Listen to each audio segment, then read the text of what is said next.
কলেজের প্রথম দিন। আজকে সকালে কিন্তু কিছুই পেটে পড়ে নাই। কিছু করার নাই, না খেয়েই কলেজে যেতে হবে। হাঁটা দিলাম কলেজের উদ্দেশ্যে। 30 মিনিটের রাস্তা আমাদের বস্তি থেকে। কলেজে যেতে যেতে আমার পরিচয়টা দিয়ে দেই। আমি মাহমুদুল হাসান, সবাই মাহমুদ বলেই ডাকে। আমার বাবা আমার জন্মের আগেই মারা গেছেন, আর মা ক্লাস 9-এ যখন পড়ি তখন মারা যায়। বলতে গেলে দুনিয়াতে আমার আর কেউ নেই, মানে আমি এতিম। আসলে মা মারা যাওয়ার পর থেকে একটা সুতার কারখানায় কাজ করে অনেক কষ্টে লেখাপড়াটা চালিয়ে গিয়েছি, কিন্তু এখন একটা রিক্সা চালাই। রিক্সা চালিয়ে যা পাই তাই দিয়েই দিনটা কেটে যায়। আর আমি কিছু টাকা জমিয়ে রাখি একটা মাটির ব্যাংকে। রিক্সা চালানোর টাকা দিয়েই কলেজে ভর্তি হয়েছি। পরিচয় দিতে দিতে কলেজে আসছি। গেট দিয়ে ভিতরে ঢুকতেই আমার কলেজাটা খেপে উঠল, কারণ মাঠের মধ্যে কয়েকটা মেয়ে কয়েকটা ছেলেকে হকি স্টিক দিয়ে মারছে। আমি তা দেখি, যেই না কিছু একটা দৌড় দিব তখনই ওইখানে থাকা একটা মেয়ে ডাক দিল, ওই ছেলে এদিকে আয়। আমি তো বয়ে বয়ে তাদের সামনে গেলাম। দেখি একটা মেয়ে পিছনে ফিরে কার সাথে যেন কথা বলছে। তখনই মেয়েগুলার মধ্যে থেকে একজন বলে উঠল, কি রে খ্যাত, তোর নাম কি? আর তুই এই কলেজে কেন? আমি এই কলেজে নতুন আসছি আজ। আর তখনই সব মেয়েগুলো জোরে জোরে হেসে দিল। আর ফোনে কথা বলা মেয়েটা বলল, উফ, আস্তে হাসাহাসি কর তোরা। তখনই সবাই চুপ হয়ে গেল। তুই কলেজে পড়তে আসছিস? তোর এই অবস্থা কেন? এই, কি পরে কলেজে আসছিস? ছি, গন্ধ বের হচ্ছে তোর গা থেকে। আমি চুপ। আসলে আমার 2টা শার্ট আর 2টা প্যান্ট আছে, তাও আবার পুরনো, ফ্যাকাশে হয়ে গেছে। তখনই ফোনের কথা বলা মেয়েটা কথা শেষ করে আমার দিকে তাকালো। মেয়েটা দেখতে বেশ সুন্দর, কিন্তু পরনে ছেলেদের পোশাক। মেয়েটা বলল, কি রে খ্যাত, বোতল টোকাতে আসছিস নাকি এই কলেজে? হুম। তখনই একটা মেয়ে বলে উঠল, আরে নীলা, এই ছোট লোকটা আমাদের কলেজেই নাকি পড়বে। তখন আবার নীলা সহ সবাই হু করে হেসে উঠল। গল্পের নায়িকার নাম হচ্ছে নীলা, আর বাকি পরিচয়টা না হয় গল্পের সাথেই থাকেন, পেয়ে যাবেন। এইসব খ্যাত ছোট লোক কোথা থেকে যে আসে, উফ, অসহ্যকর। আমি শুধু দাঁড়িয়ে দাঁড়িয়ে চোখের পানি ফেলছি, মাথা নিচু করে। তাছাড়া তো আর কিছুই করতে পারবো না, কারণ আমি গরিব, তার উপর আবার এতিম। শোন, তুই এই কলেজে পড়তে পারবি না। আজ আসছিস ভালো কথা, কলেজটা ঘুরে তারপর চলে যা। কাল থেকে আর আসবি না, বুঝলি? আপু, আপনারা অনেক বড় লোক, আপনার যা ইচ্ছা তাই করতে পারেন, কিন্তু দয়া করে আমাকে এই কলেজ থেকে চলে যেতে বলবেন না। আচ্ছা আচ্ছা, কান্না করিস না। তোকে এই কলেজে থেকে বের করব না, কিন্তু একটা শর্ত আছে। যদি শর্ত মানতে পারিস তাহলেই তুই এই কলেজে থাকতে পারবি। জি আপু, আমি আপনার সব শর্তে রাজি আছি। তো আমাকে এই কলেজ থেকে বের করবেন না। তোর কাজ হচ্ছে তুই প্রতিদিন কলেজে এসে আমার জুতা পরিষ্কার করে দিবি, তাহলে তুই কলেজে থাকতেই পারবি, বুঝলি? এখন আমার চোখের সামনে থেকে দূর হ। আমি চোখের পানি মুছতে মুছতে রুমের দিকে হাঁটা দিলাম। অনেক খোঁজাখুঁজির পর আমার ক্লাসরুমটা পেয়ে গেলাম। রুমে গিয়ে একদম শেষের বেঞ্চে বসে পড়লাম। সবাই আমার দিকে কেমনভাবে যেন চেয়ে আছে। কিছু সময় পর স্যার আসলো। আমাদের আজ প্রথম দিন, তাই ক্লাস নিল না, সবার পরিচয় নিল। স্যার সবার পরিচয় নিয়ে যখনই আমার পালা আসলো, তখনই স্যার বলল, এই, তুমি এখানে কি করো? স্যার আমিও এই ক্লাসই পড়ি। আচ্ছা, তোমার পরিচয়টা দাও, আমরা একটু শুনি। আমার নাম মাহমুদুল হাসান। আমার মা বাবা কেউ নেই, দুজনেই মারা গেছেন। আমি রিক্সা চালিয়ে আমার পড়ালেখার খরচ চালাই। সরি মাহমুদ, আসলে কিছু মনে করিও না। তোমার পোশাক দেখে মনে হচ্ছিল তুমি এখানে পড়ো না, তাই আমি তোমাকে ওইভাবে বলে ফেলেছি। সমস্যা নাই স্যার, আমি কিছুই মনে করি নাই। স্যারের কথায় বোঝা গেল স্যারটা ভালো আছে। এইভাবে পরিচয়ের মধ্যে দিয়ে আজকের ক্লাস শেষ হয়ে গেল। আমি বস্তিতে এসে রহিম চাচার কাছ থেকে রিক্সাটা নিয়ে বের হলাম। কয়েকটা খেপ মেরে কিছু টাকা হলো। অনেক ক্ষুধাও লেগেছে, তাই রিক্সাটা এক সাইডে রেখে কিছু খেয়ে নিলাম। পরে আবার রিক্সা চালাতে লাগলাম। রাত যখন 11টা বাজে তখন বাসায় ফিরছি, তখনই একটা গাড়ি আমার রিক্সার সামনে থামলো। আমিও ব্রেক করে কোনো মতে থেমে সামনের দিকে তাকিয়ে আছি আর বোঝার চেষ্টা করছি কি হলো। আর তখনই একটা মেয়ে নেমে আসলো। আরে, এটা তো নীলা আপু। কি রে, তুই রিক্সা চালাস? হ্যাঁ আপু, আমি রিক্সা চালাই। কয় মাস? বাসায় যাব। তুই আমাকে আমার বাসায় নামিয়ে দিয়ে আয়। আপনার গাড়ি তো আছে, তাহলে আবার রিক্সায় কেন যাবেন? আর আমি এখন আর রিক্সা চালাবো না, বস্তিতে ফিরে যাব। অনেক রাত হয়েছে আর আমি অনেক ক্লান্ত এখন। আমি এখন গাড়িতে যাব না, তোর রিক্সা করি। আমি বাসা যাব বলেই রিক্সায় উঠে বসলো আর জোর করে ওর ড্রাইভারকে বললো, ড্রাইভার আপনি গাড়ি নিয়ে চলে যান, আমি আসছি। কি? যা, এখন আমাকে আমার বাসায় নামিয়ে দিয়ে আয়। দেখেন, আমি আজ সারা দিন রিক্সা চালিয়েছি, আমি আসলেই অনেক ক্লান্ত। যাবি নাকি কলেজ থেকে বের করে দিব? আমি আর কিছু না বলে ক্লান্ত শরীর নিয়ে রিক্সা চালাতে লাগলাম। কিন্তু আমি তো নীলাদের বাসা চিনি না, তাই নীলাকে বললাম, নীলা আপু কোথায় যাবেন? নীলা আপু যেই জায়গার নাম বলল সেখানে নীলা আপুকে নামিয়ে দিয়ে আস্তে আস্তে রাত 2টা বেজে যাবে।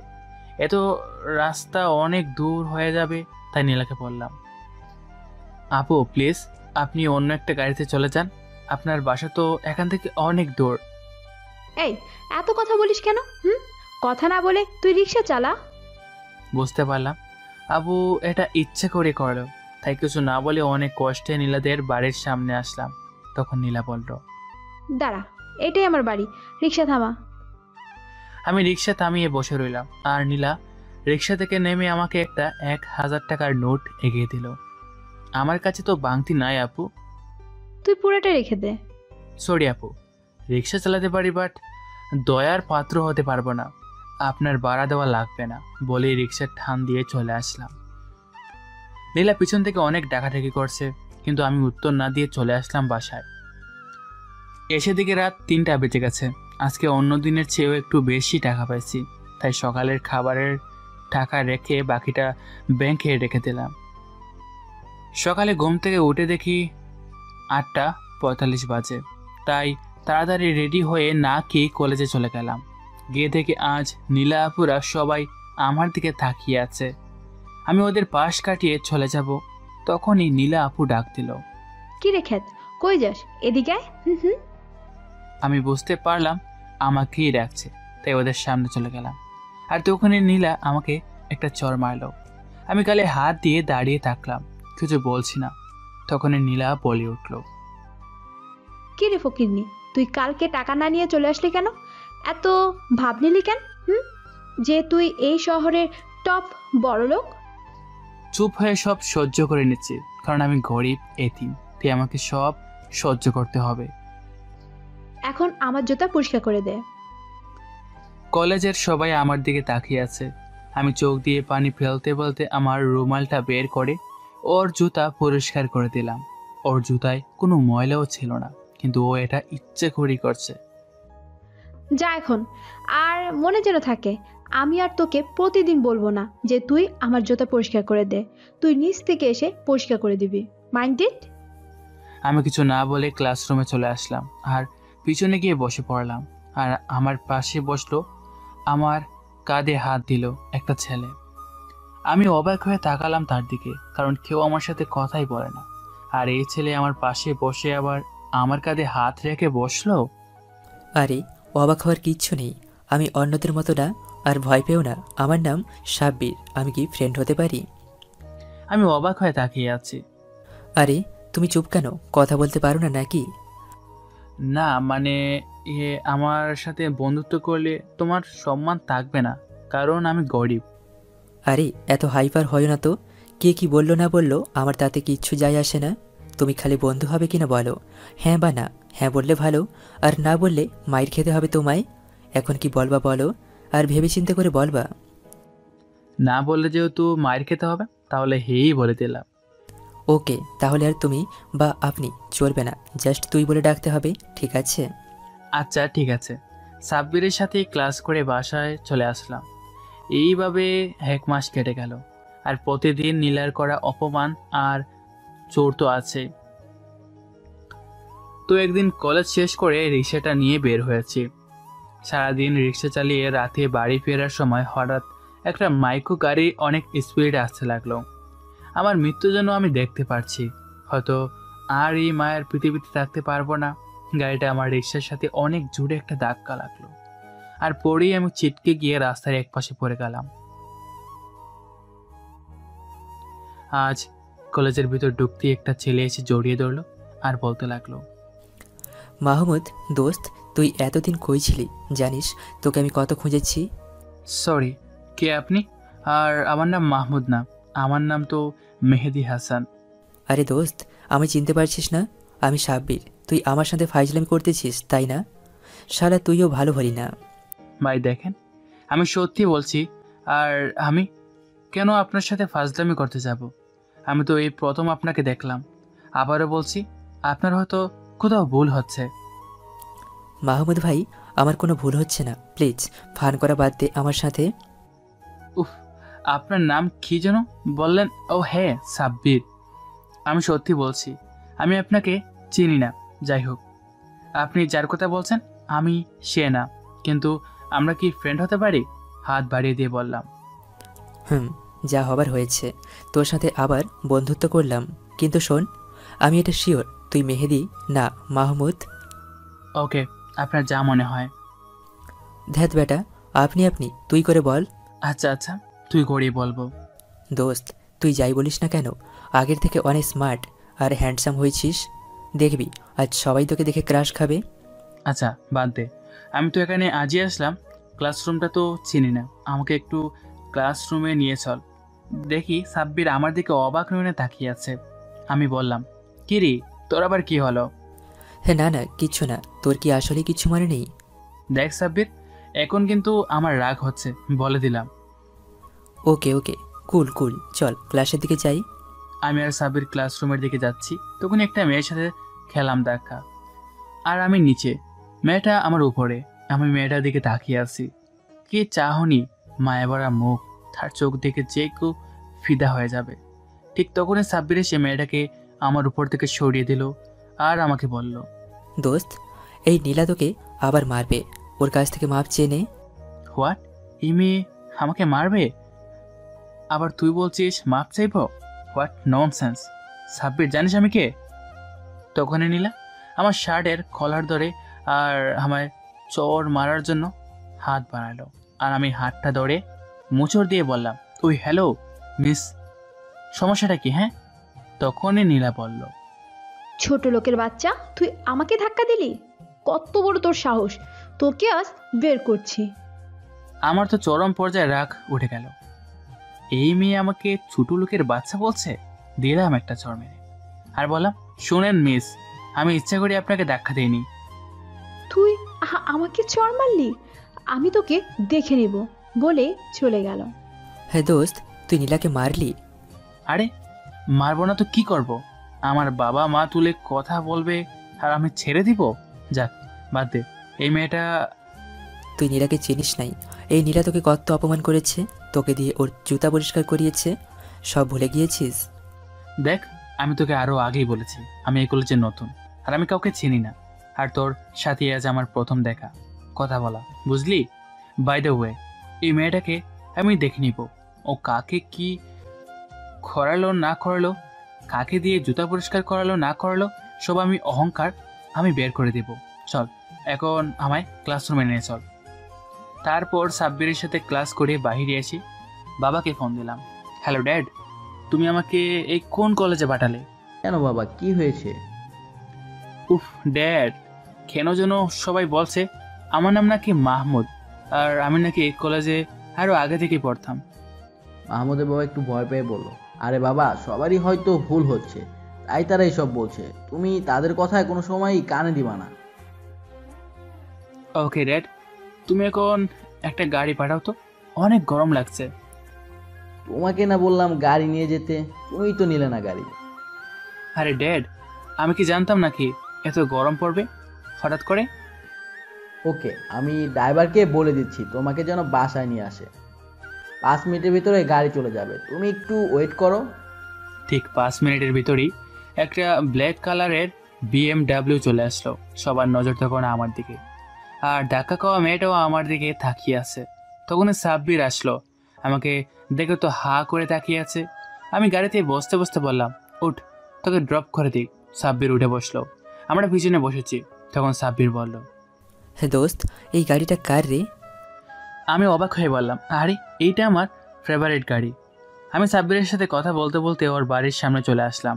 ওকে নামিয়ে দিয়ে আমি বাড়ি চলে আসলাম। আমি বাড়িতে এসে তো অবাক হয়ে গেলাম, কারণ বাবা এর সময় অফিসে থাকে। বাবা আমাকে দেখে প্রায় দৌড়ে আমার কাছে আসলো আর বলতে লাগলো, মেহেদি, কলেজে কিছু হয়েছিল নাকি বাবা? নো ড্যাড, কিছু হয়নি, বাট একটা ছেলে আমাকে বলে সে নাকি আমার চেনে। আর সে বলে আমার নাম নাকি মেহেদি না, মাহমুদ। আর একটা মেয়ের ভাব দেখো, বুঝতে পারলাম না সে মেয়েটাও মনে হয় আমাকে চিনে। আচ্ছা, যাই হোক, তুমি কিন্তু বাবা কারোর কোনো কথাই কানে নিবা না, বুঝলে? আর কাল থেকে তোমার সাথে গার্ডরা যাবে। ড্যাড, গার্ড যাওয়ার দরকার নেই, আমার কিচ্ছু হবে না, তুমি নিশ্চিন্তে থাকো। আর তোমার না এখন অফিসে থাকার কথা, বাসায় কেন? তখনই দেখি সিঁড়ি দিয়ে মা নামতে নামতে বলল, তোমার জন্যই তো তোমার বাবা অফিস থেকে বাসায় চলে আসছে। সকালে কত করে বলল গাড়ি নিতে, নিলে না, গার্ড সাথে নিতে, তাও নিলে না। তাই তোমার বাবার অনেক চিন্তা হচ্ছিল, আর আমারও, যদি আমরা তোমাকে হারিয়ে ফেলি। আমি আজব তো, আমি কি এখনো ছোট আছি নাকি? আমাকে নিয়ে এত চিন্তা করা লাগবে না তোমাদের। আমি কিছু শুনতে চাই না, কাল থেকে তোর সাথে গার্ডরাও যাবে প্রোটেক্ট করার জন্য, বাস এটাই আমার শেষ কথা। মা, কি বলছো তুমি? দেখো, আমার কিছু হবে না। বাবা, তুমি যদি আমার কথা না শোনো তাহলে আমি খাওয়া দাওয়া বন্ধ করে দিব, বলে দিলাম। ওকে ওকে, আমি কাল থেকে গার্ড নিয়ে যাব, তাও তুমি খাওয়া বন্ধ করবা না। তখনই বাবা বলল,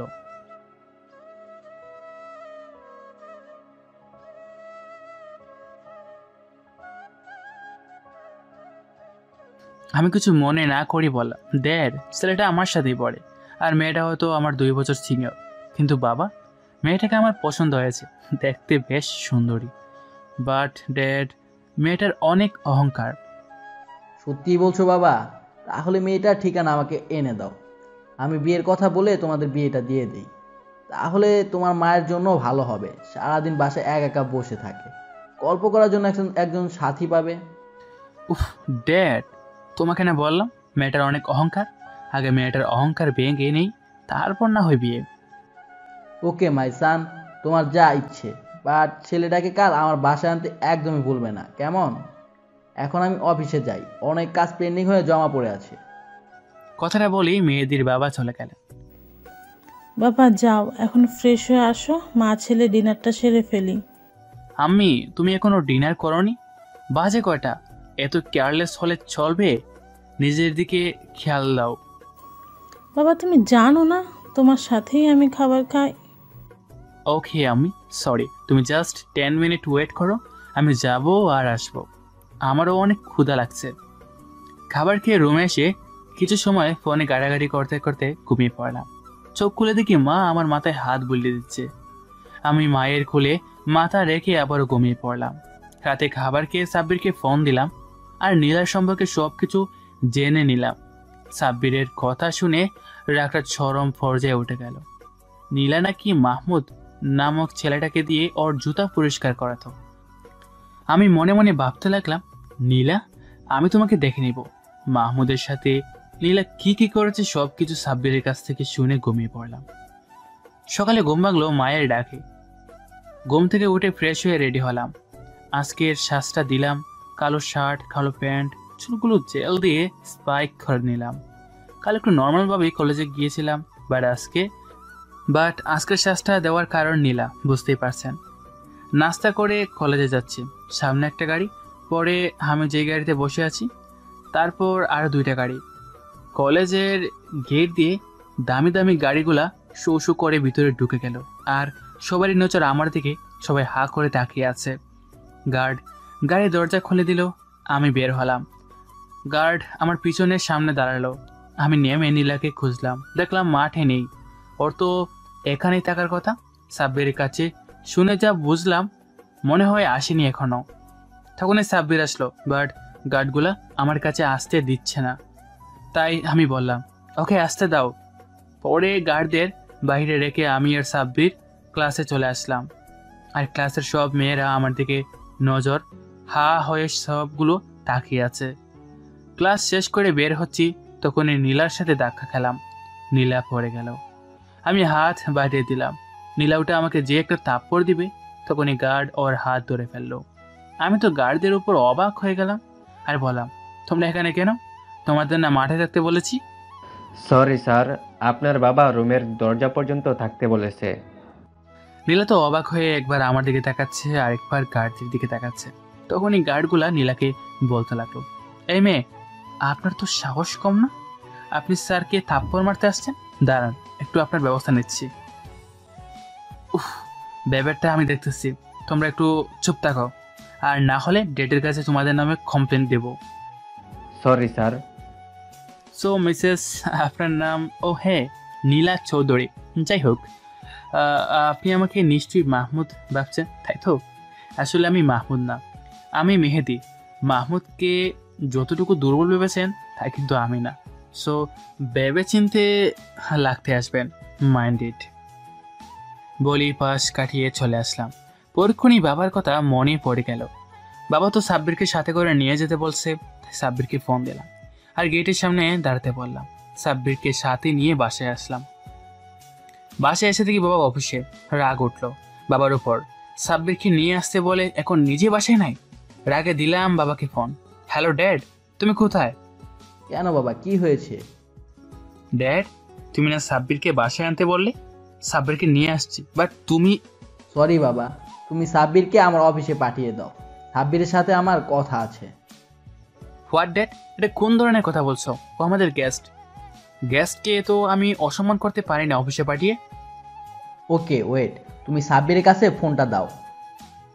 সাব্বির, বাবা তোর সাথে কথা বলবে। না ধর। বাবা সাব্বির, তুমি একটু মেহেদির কাছ থেকে দূরে যাও প্লিজ। জি আঙ্কেল, আমি দূরে আসছি। এবার বলেন। আসলে বাবা, আমি তোমাকে কিছু পার্সোনাল কথা বলতে চাই। যদি কিছু মনে না করো তাহলে প্লিজ বাবা, তুমি একটু আমার অফিসে আসো। আরে আঙ্কেল, আপনি চিন্তা করবেন না, আমি আসছি। অফিসের ঠিকানাটা দিন। তুমি গাড়িতে বসো, আমি ড্রাইভারকে বলে দিচ্ছি তোমাকে যেন নিয়ে আসে, কেমন? সাব্বির মেহেদির বাবার অফিসে চলে গেল। কিন্তু মেহেদি এই কারণে তার বাবার উপর ভীষণ রেগে আছে। তাহলে চলুন মেহেদির বাবা আর সাব্বির কি কথা বলে শুনে আছি। আঙ্কেল, ভেতরে আসবো? হ্যাঁ আসো, তুমি সাব্বির তাই তো? হ্যাঁ আঙ্কেল। বসো এখানে, তোমাকে যে কারণে ডেকেছি। তার আগে বলো কি খাবে, চা না কফি? কফি হলে ভালো হতো। মেহেদির বাবা কফি আনতে বলে। কফি আসলে সাব্বিরকে একটা মগ আর একটা সে কফিতে চুমুক দিয়ে বলতে লাগে,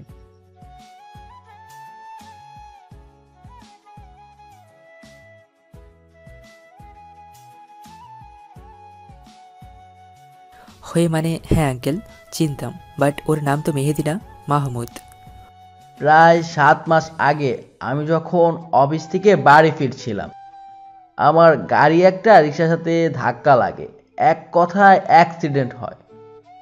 আমার কোনো ক্ষয়ক্ষতি না হলেও মেহেদি মানে মাহমুদের অনেক বড় একটা ক্ষতি হয়। মেহেদিকে তাড়াতাড়ি হসপিটালে নিয়ে যাই আমি, কারণ আমার জন্যই তো এই অবস্থা হয়েছে। মাহমুদের সুস্থ হতে 5 মাস লেগে যায়, কিন্তু ওর কোনো কিছুই মনে নেই। মানে এক কথায় স্মৃতিশক্তি হারিয়ে ফেলেছে মেহেদি। মেহেদিকে আমি আমার বাসায় নিয়ে আসি। আমাদের কোনো সন্তান নেই। তোমার আন্টি মেহেদিকে দেখে অনেক খুশি হয়েছিল।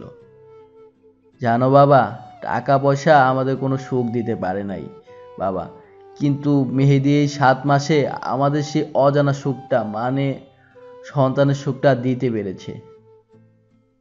তাই বাবা, তোমাকে এনে ডাকা, প্লিজ কিছু মনে করিও না। ডাক্তার বলেছে পরিচিত কিছু ওর সামনে থাকলে বা পুরনো কিছু মনে করিয়ে দিলে নাকি ওর সব কিছু আস্তে আস্তে মনে পড়ে যাবে। তো বাবা, তুমি মনে হয় ওর সম্পর্কে সব জানো, প্লিজ বাবা, ওকে কিছু মনে করানোর চেষ্টা করো না প্লিজ। কারণ ওর মায় আমি আর তোমার আন্টি দুজনেই পড়ে গেছি। ও যদি আমাদের ছেড়ে চলে যায় তাহলে আমরা মরেই যাব। আঙ্কেল, আপনি কোনো চিন্তা করবেন না। আজকের কথা এবং অতীতের কথা কিচ্ছু বলবো না। আমি ওকে, আপনি নিশ্চিন্তে থাকতে পারেন। বাবা, তুমি আমাকে বাঁচালে। কি পাঠক ভাই ও বোনেরা, এবার বুঝতে পারলেন তো অ্যাক্সিডেন্টের পর কি হয়েছিল? এটা আবার মাহমুদকে বলিয়েন না আবার। পরের দিন, আজকে মেহেদির একটা দুষ্টু আইডিয়া ঘুরপাক কাছে মাথায়। ঘুম ভাঙার পরপরই আইডিয়াটার কথা ভেবে মিষ্টি মিষ্টি হাসছে। তখনই মেহেদির মায়ের কথায় তার ঘুর কাটে। কি রে বাবা, এভাবে হাসছিস কেন? তখনই মেহেদি তার মাকে জড়িয়ে ধরে বলে, মা শোনো, তোমার বৌমা পেয়ে গেছি, তাই সকাল সকাল হাসি পাচ্ছে। ছেলের কথায় তার মা ছেলের পাশে নড়ে চড়ে বসলো আর বলল, তা বৌমা দেখতে কেমন বাবা? মা, তোমার বৌমা আমার থেকে 2 বছরের বড় আর অনেক দেমাগ, অহংকার, বুঝলে? তবে অহংকারটা আমি শেষ করে একটা ভদ্র মেয়ে বানিয়ে এই বাড়ির বউ বানাবো, বুঝলে মা? অহংকারী মেয়েকে বউ বানাতে পারবো? তারপরও সিনিয়র মেয়ে, প্রশ্নই হয় না এ বাড়ির বউ করে আনবো। উফ মা, তোমাকে তো বললামই, অহংকার ভেঙে তারপরই বউ করে আনবো। যাই হোক, এখন আমি ফ্রেশ হতে যাব, তুমিও যেতে পারো। ব্রেকফাস্ট রেডি করো বলে ফ্রেশ হতে ওয়াশরুমে চলে গেল। শাহানা বেগম ছেলের কথায় মুচকি একটা হাসি দিয়ে ছেলের জন্য নাস্তা রেডি করতে চলে গেলেন আর ভাবতে লাগলেন ছেলেকে তাড়াতাড়ি বিয়েটা দিয়ে দেবে। এদিকে মাহমুদ ফ্রেশ হয়ে নিল, একটা শার্ট সাথে কালো প্যান্ট, জেল দিয়ে চুল স্পাইক করে হাতে দামি ব্র্যান্ডের ঘড়ি পরিয়ে নিচে নামলেন। ছেলের এই সাজ দেখে শাহানা বেগম এক নজরে ছেলের দিকে তাকিয়ে আছেন। কিছু সময় তাকিয়ে থেকে মেয়েদির কাছে গিয়ে মেয়েদির হাতটা টেনে নিয়ে বুড়ো আঙ্গুলে হালকা করে কামড় দিয়ে বলতে লাগলো, বাবা, তুই আজকে কয়টা মেয়ের যে মন কেড়ে নিবি আল্লাহ ভালো জানেন। আরে মা, তুমি কি যে বলো না। হ্যাঁ রে বাবা, দেখবি আর সব মেয়েই তোর দিকে হা করে তাকিয়ে থাকবে। মা, ছেলের কি কথা হচ্ছে আমি কি জানতে পারি? ছেলের দিকে একবার ভালো করে তাকিয়ে দেখো, বুঝতে পারবে। মেয়েদির বাবা ছেলের দিকে তাকালো। কিছু সময় তাকিয়ে থেকে ছেলের কাছে গিয়ে কপালে একটা ভালোবাসার ফরস এঁকে দিল। মেহেদি নাস্তা করে কলেজের উদ্দেশ্যে বের হলো। তার বাবাকে বলছিল যে গার্ড নিবে না সাথে করে, কিন্তু বাবার একটাই কথা, গার্ড সাথে নিতেই হবে। তাই বাধ্য হয়ে সাথে করে গার্ড নিয়ে যেতে হলো। কলেজ গেট দিয়ে 3টি দামি গাড়ি ঢুকতে দেখে সবাই তাকিয়ে আছে, এমনকি নীলাও তাকিয়ে আছে। গাড়ি কলেজের ভিতরে থামলো, গাড়ি থেকে মেহেদি নামছে আর সবাই তার দিকে তাকিয়ে আছে। তখনই নীলার এক বান্ধবী নীলাকে বলল, দোস্ত, এই চকলেট বয়টা এতদিন কই ছিল রে? আমি তো প্রথম দেখায় ক্রাশ খেয়ে গেলাম। নীলার কেমন জানি তার বান্ধবীর কথায় জেলাস ফিল হচ্ছে। তখনই নীলা বলে উঠল,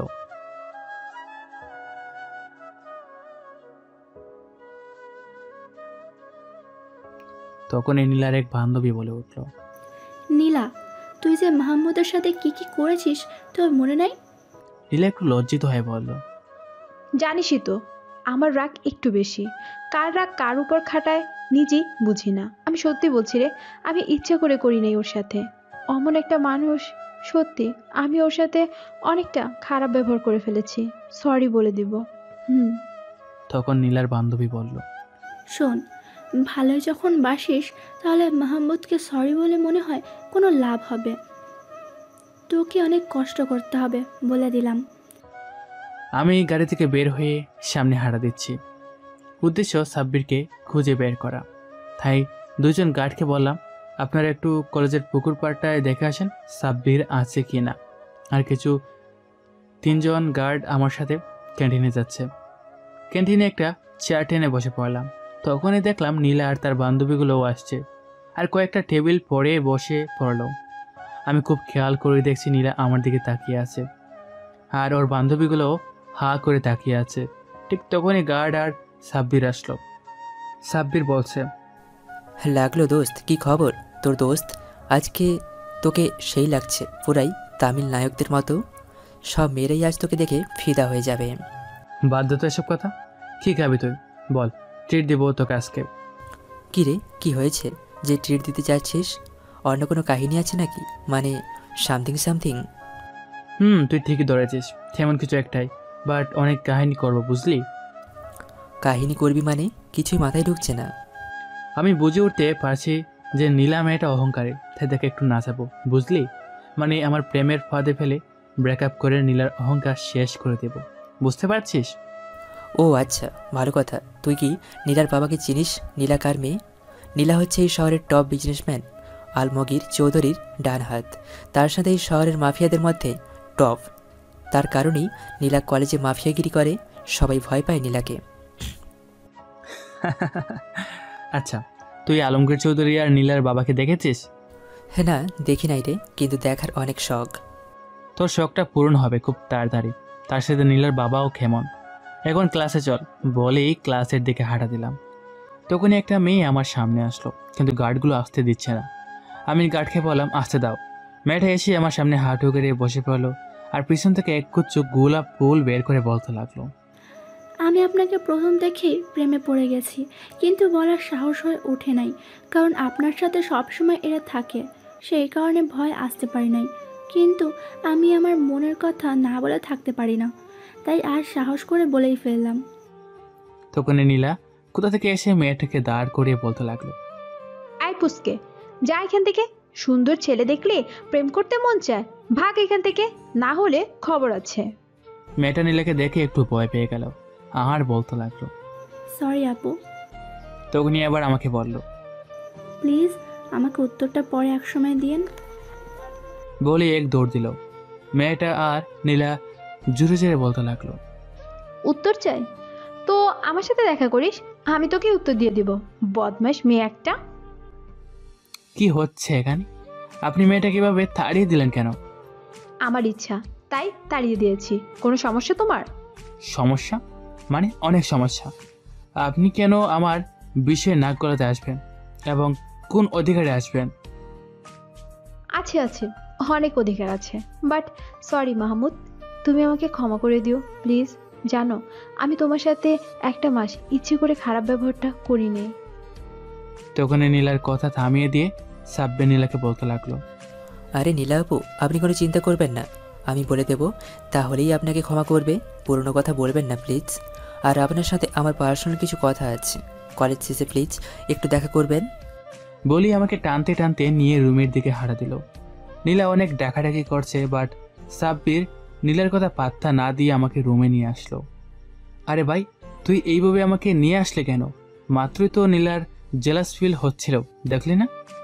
আরে দোস্ত, বাদ দে তো ওকে, ওকে জেলাস ফিল করানোর আরও অনেক সময় পাবি। তখনই ক্লাসে স্যার আসলেন। আমরা আর কথা না বাড়িয়ে ক্লাসে মনোযোগ দিলাম। ক্লাস শেষ করে সাব্বিরকে সাথে আনতে চাইলাম, বাট আসলো না। কে যেন কাজ আছে বলেই কলেজ থেকে গেল আর আমি বাসায় চলে আসলাম। তো চলেন সাব্বির কেন মেয়েদের সাথে গেল না ক্লিয়ার করে দেই। সাব্বির ক্লাস শেষ করে নীলার সাথে দেখা করার জন্য মেহেদির সাথে যায় নাই। কিছু সময় অপেক্ষা করার পর আসলো। আই সাব্বির, তুমি মাহমুদকে এভাবে টেনে নিয়ে গেলে কেন? ওর সাথে আমার কথা আছে। প্লিজ নীলা আপু, আপনি আর মাহমুদকে বিরক্ত করবেন না, আমি আপনার হাত জোড় করে বলছি। আরে আরে কি করছো এসব? আমি কেন মাহমুদকে বিরক্ত করব? আমি তো মাহমুদকে ভালোবাসি। কি মাহমুদকে ভালোবাসেন মানে? আপনি 6 মাস আগের কথা ভুলে গিয়েছেন? আর এক সপ্তাহে কি কি করেছে তাও কি ভুলে গিয়েছেন?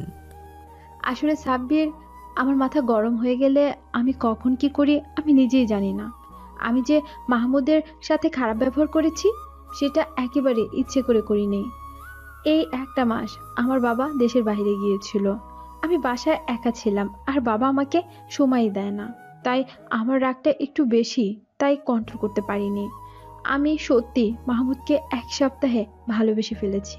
প্লিজ তুমি আমাকে ওর থেকে দূরে থাকতে না করো না। আমি আপনাকে কিছু কথা বলবো আর কিছু শর্ত দেব, আপনি যদি শর্তগুলো মানতে পারেন তাহলেই আমি আপনাকে মাহমুদের কাছে যেতে দেব। বলো কি শর্ত? মানতে হবে আমাকে, সব মানবো। আপু, ও আসলে মাহমুদ না, মেহেদি। হোয়াট? মানে তুমি কি বলতে চাচ্ছ? আরে ভয় পাবেন না আপু, মজা করলাম। কিন্তু এখন একটা সিরিয়াস কিছু কথা বলবো, মনোযোগ দিয়ে শোনেন। আসলে ও মাহমুদি, বাট ও এখন মেহেদি বলতে পারেন। মাহমুদ মেহেদি হলো কি করে? এখন থেকে প্রায় 7 মাস আগে মাহমুদের সাথে অনেক বড় একটা অ্যাক্সিডেন্ট হয়েছিল। তারপর থেকে ওর স্মৃতিশক্তি হারিয়ে ফেলে। তারপর থেকে ওর নাম মেহেদি। আর ও এত বড় লোক হলো কী করে তা আমি আপনাকে বলবো না। আর হ্যাঁ, আপনার শর্তটা হচ্ছে ওকে কোনো সবাই মাহমুদ বলে ডাকতে পারবেন না। আর 7 মাস আগের কথা ভুলে গেলেও ওর সামনে বলতে পারবেন না। যদি মানতে পারেন তাহলে আপনি মেহেদি মানে মাহমুদের সাথে কথা বলতে পারবেন। এখন বলেন, আপনি কি শর্তে রাজি কি না? আমি রাজি, বাট ওকে তো সব মনে করিয়ে দিলেই তো ভালো। খবরদার কিছু মনে করানোর চেষ্টাও করাবেন না। ওকে আমি কিছু মনে করানোর চেষ্টা করব না। যাক, তোমাকে কি বলে যে ধন্যবাদ জানাবো। আমাকে বেশি কষ্ট করতে হবে না আমাকে ভালোবাসতে। থাক, ধন্যবাদ দিতে হবে না। সাব্বির আর নীলা কথাগুলো বলে যে যার বাসায় চলে গেল। সো পাঠক পাঠিকা, আপনাদের আবারও বলছি, এই কথাগুলো যেন মাহমুদ না জানে। হ্যাঁ, আমি আপনাদের বলে দিলাম, তাই ভালো ভালো একটা কমেন্ট করবেন, কেমন? বাসে এসে গাড়ি থেকে নেমে কলিং বেল দিলাম। মা দরজা খুলে দিল। হাই আম্মি। হ্যালো বাবাই সোনা, কলেজ কেমন কাটছে তোমার? জাস্ট ওয়াও আম্মি, ভালোই। আম্মি, তোমার কথা পুরোই মিলে গিয়েছে। জানো, সত্যি সত্যি আজ মেয়েরা আমার দিকে তাকিয়েছিল, আর একটা মেয়ে তো প্রপোজও করেছে। বাবাই তো মেয়েটা দেখতে কেমন? তুমি কি মেয়েটাকে অ্যাকসেপ্ট করলে নাকি ফিরিয়ে দিলে? আরে আম্মি, আমি মেয়েটাকে কিছু বলার আগেই তো তোমার বৌমার রাগে গস গস করতে করতে এসে মেয়েটাকে ধমকি দিয়ে তাড়িয়ে দিল। কি বল বাবাই, বৌমা তাহলে কি তোমায় পছন্দ করে? দেখে তো তাই মনে হলো, কিন্তু মা, তোমার বৌমার কপালে শনি আছে। আগে অহংকার ভেঙে দেব, তারপর তোমার বাড়ির বউ হিসাবে এই বাড়িতে তুলবো। হয়েছে বাবাই, তুমি এখন ফ্রেশ হয়ে আসো তো। বাবাই, আমি তোমার খাবার রেডি করি। ওকে আমি জাস্ট 10 মিনিট সময় দাও, আমি আসছি বলেই ফ্রেশ হতে চলে গেলাম। ফ্রেশ হয়ে এসে খাওয়া দাওয়া করে কিছু সময় ঘুমিয়ে নিলাম। এক ঘুমে সন্ধ্যা 7টা ঘুম ভাঙল মায়ের ডাকে।